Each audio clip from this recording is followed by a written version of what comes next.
Hi friends, Subbulu kitchen నా channel కొత్తగా ఎవరైనా చూస్తుంటే సబ్స్క్రైబ్ చేసుకోండి ఫ్రెండ్స్. నేను ఇప్పుడు చూపించేది వచ్చి Kanipakam to Tirupati route.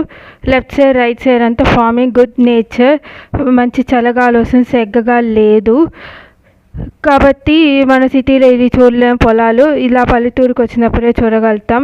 APC RTC బస్సులో దైవ సీటు పైన ఒక చిన్న విండో ఉంది. ఇంతకుముందు నేను చూశాను కానీ మర్చిపోయాను, ఇప్పుడు గుర్తొచ్చిందని వీడియో తీసాను. ఎవరికైనా తెలియకపోతే చూస్తారు అని. మళ్ళీ ఆర్టీసీ బస్సు మన టికెట్ కానీ లేకపోతే 500 రూపీస్ ఫైన్ అంత ఫ్రెండ్స్. ఎంత పెద్ద విండో చూడండి ఫ్రెండ్స్. అంత డ్రైవర్కి కానీ ఒకవేళ జనాలు ఎక్కువ అయినప్పుడు గాలి రావాలి కాబట్టి పైన చిన్న విండో పెట్టారు. తర్వాత సన్సెట్ అవుతుంది ఫ్రెండ్స్. కొండల మధ్యలో ఎంత బాగా సన్సెట్ అవుతుందో చూడండి ఫ్రెండ్స్. అంత హిల్ స్టేషన్ ఏరియా కదా తిరుమల, కాణిపాకం అంతా. Have a nice day, bye. నా వీడియో చూసినప్పుడు లైక్ చేయండి.